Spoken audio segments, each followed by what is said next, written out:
Hey, this is Joel with American Giants. I thought I would do a fun episode on the burned out remains of Native American Indian tomahawk version that's near Picacho Peak, north of Tucson in Arizona. And this is something that's often overlooked. A lot of people don't even know that these legs are here, but I've always been fascinated with them and the history behind them.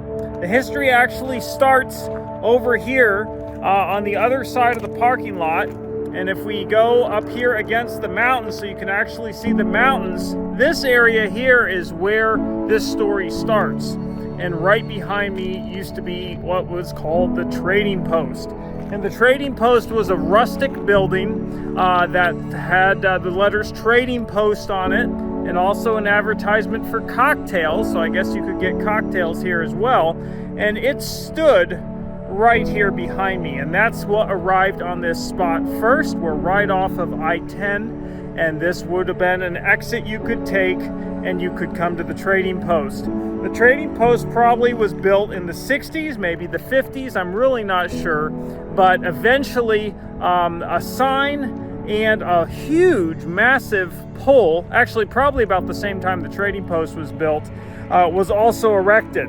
Now the pole has fallen since I was here last, and it is absolutely massive, but it shows up in all the old pictures, so I know this was the one. In the pictures, the pole is always white, and you can see the remnants of the white on the pole, and then of course the concrete base that the pole was on.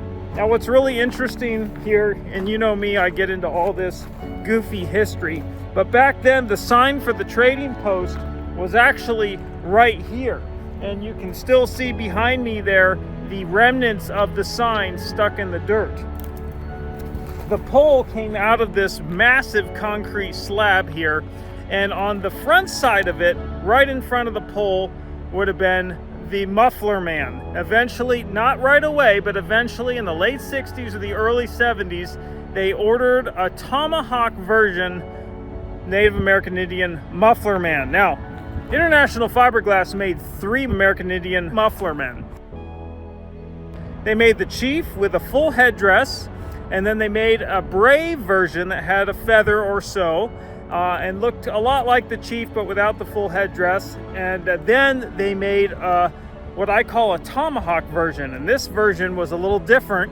It had a necklace around its neck.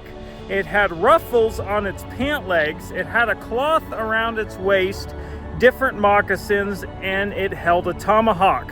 And so I call this the tomahawk version, and today there's only 1 or 2 of these left. They're extremely rare, but that's actually what that guy is, or what he was in the background there. And he was brought here probably in the late 60s or the early 70s and set up right there in front of the big pole at the end of this slab right there behind me.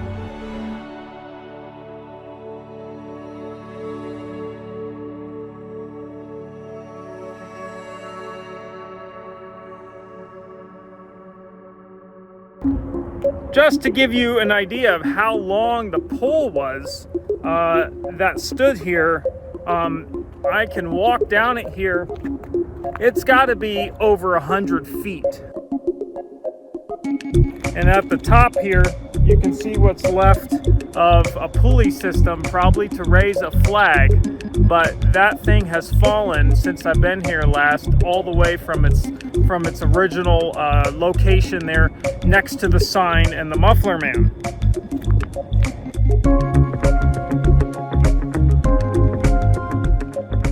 The 80s proved to be a lively time for the Muffler Man. A lot of people stopped at the trading post, and this big parking lot where I'm standing was a popular place to park and then take some pictures. And a lot of early pictures that we have people standing right on top of the platform here with the big pole and of course the Muffler Man right behind them. And then in the background, interestingly enough, you can see the Nickerson's Farm sign and a lot of pictures from the 80s. We even have pictures of Sting that came here and visited this place and took a picture of himself in front of the Muffler Man. And in the background, you can see that Nickerson Farm sign. Now, the first time I came here around 2012, Nickerson Farms in the building, it was already closed, of course, but the building was still there. And of course, a few years later on my second visit, the building had been demolished, and as you can see today, just some of the ruins of the pagoda are here, and of course the Nickerson signs are still here, which is kind of cool, but nothing really remains of this building anymore there in the background.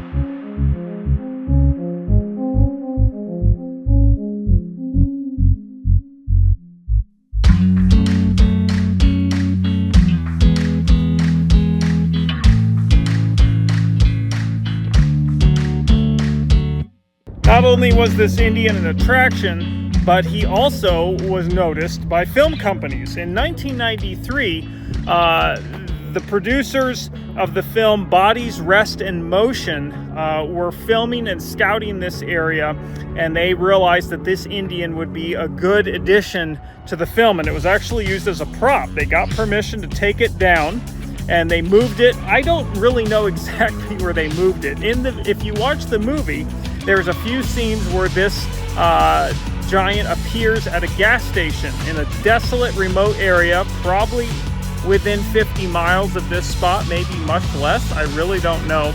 But it's used a few times in the film at an old gas station. Clearly not the same location. So I'm thinking they took him down, set him up there for the shot, and then when the movie ended, he came back here. But it's worth a look if you want to find the movie. It stars Phoebe Cates and Bridget Fonda and Eric Stoltz and a few others are in that movie, and you can clearly see that he was used back in 1993 for that.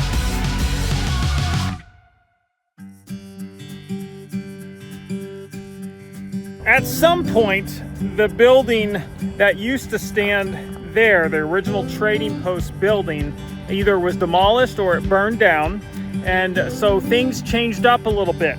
They took the sign from this area and cut it, and they relocated it about 30 feet this direction and put the sign there. So it's the same sign that was always here. They just moved it about 30-40 feet to the south and set it up over here.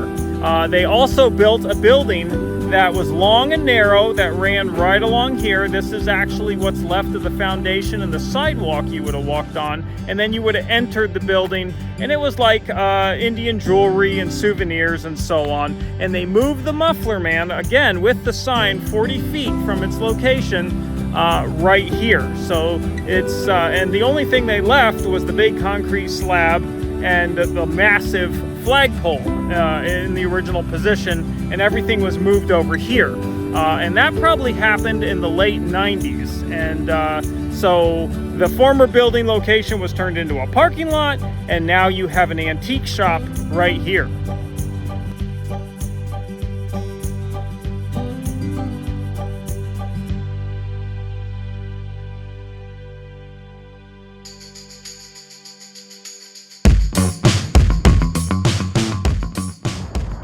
And everything was hunky-dory until November 2002, when an electrical fire in the building sparked and the whole thing burned down.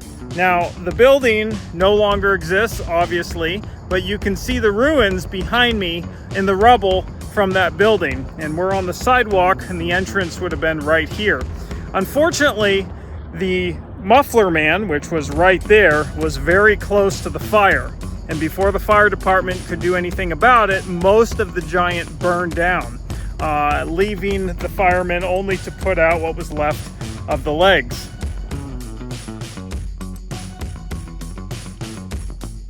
One thing that's unique about these Tomahawk version Muffler Men is that the base they came on was all fiberglass. It's the only Muffler Man I know of that had this. It's a massive square fiberglass base that was part of the feet. And then of course there was metal pipes that went up the feet. But this unique version is what we have here. And so that fiberglass base was saved. It probably had a bunch of water on it from the fire truck spraying, although part of the moccasin on the left foot, the one closest to the fire, got burned pretty bad, as you can see there. The right leg did much better, and you can even see some of the ruffles and things that are left on that leg.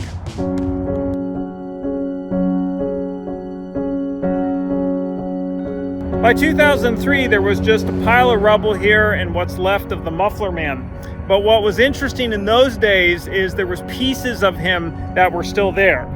Both hands, part of the tomahawk handle, and the tomahawk and other pieces and parts of the fiberglass were scattered around his feet. And over the years, these have slowly disappeared. The parts of the hands and the arms that were here are now long gone.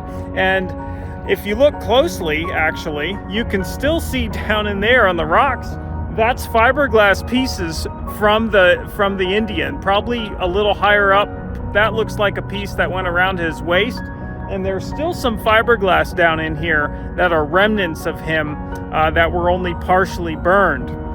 Now, I came back after 2012, probably in maybe it was 2015 or so, and I was right in this area, and at the time, the boards for the building, the burned floorboards were still here. And I was kind of walking around, we'd taken a break, and I was checking out the Muffler Man, what was left of him, and something caught my eye right in this area, and it was something colorful. And after digging it out, I realized it was the tomahawk head that had been like picked up and thrown over in here.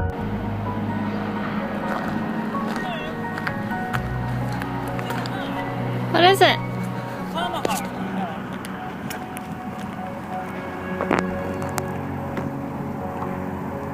What is that? That's the tomahawk. He held a tomahawk in his hand. It's like a hatchet. Oh. It's a stone. Wow.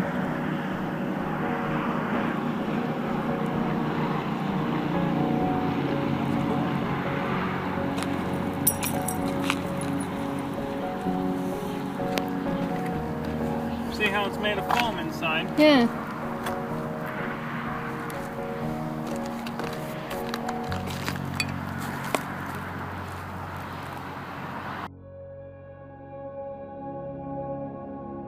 I really wasn't sure what to do, but I knew the historical interest and value behind it, and I was reluctant to just leave it there for another souvenir hunter to pick up. So I did take it, and Mark Klein restored it and added the handle back and the colors, and today that tomahawk head from that tomahawk Muffler Man actually lives in the American Giants Museum in Atlanta, Illinois on Route 66, and you can visit it there. It's been fully restored and you can read the history, but this is where it came from, way out here in the desert.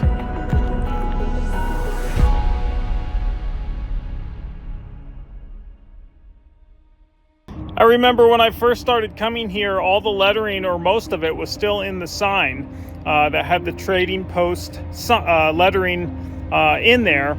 And I think the giant was in a little better shape, but he looks about the same, and he's still here. A few months ago, someone reported that he had been taken and he was completely gone, but I'm happy to find him still here this morning. So not many people stop these days to see him, but a few who find him on Roadside America or his history can stop here and see these burned out legs. Now, it is a silly, weird dream of mine that I can figure out who the owner of this property is and ask them if we can take these legs. I think it would make a really cool piece at the museum. And I know they're burned out and most people would be like, what in the world, Joel? But you know me, I love the history, and they're just gonna sit here and rot forever. So I think it would be really cool to take them and put them in the museum. And who knows, anything's possible these days. It is possible that with enough resources and money, we could actually restore this guy. I don't know if that's necessary, but I thought you'd enjoy the story today and going back into the history and really getting the full scoop on this Muffler Man and why a pair of burned out legs stand out here in the desert.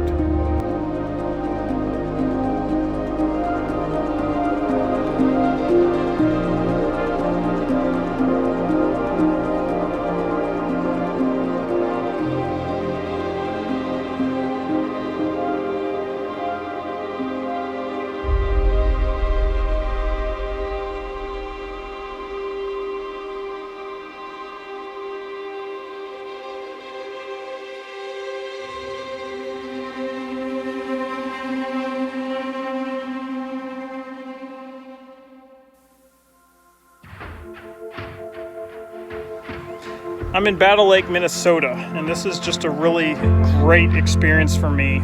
This guy is well off the beaten path. I've been doing this for over 10 years now, and this is the first time I've been here. So obviously it takes some effort to get up here because it's really not on the way to anything for me. But this is just a really cool Native American Indian that International Fiberglass made. And let me give you a little history here. They made 3 versions, okay? The most common was what we call the Indian Brave version, and that's what you see at a lot of dealerships. That's what was on Harry's on the Hill in Asheville. Very common, 2 or 1 feather, no headdress, just kind of the basic design. And then you have the Indian Chief version, which is the full headdress, same hand position, same moccasins, same pants, same chest, everything, different facial features, and that was also pretty common. And then you have this version behind me, which we call the tomahawk version, and it's different. It's got, I'll start at the bottom. At the base, it's got a full fiberglass square base. It's the only Muffler Man I've ever seen like that. And then it has a unique moccasin that the other ones did not have, okay? Next, it has like these tassels that go up the sides of the legs, on both sides of the outside of the legs. No other version has anything like that. Then it holds a tomahawk in his hand. That's very unique.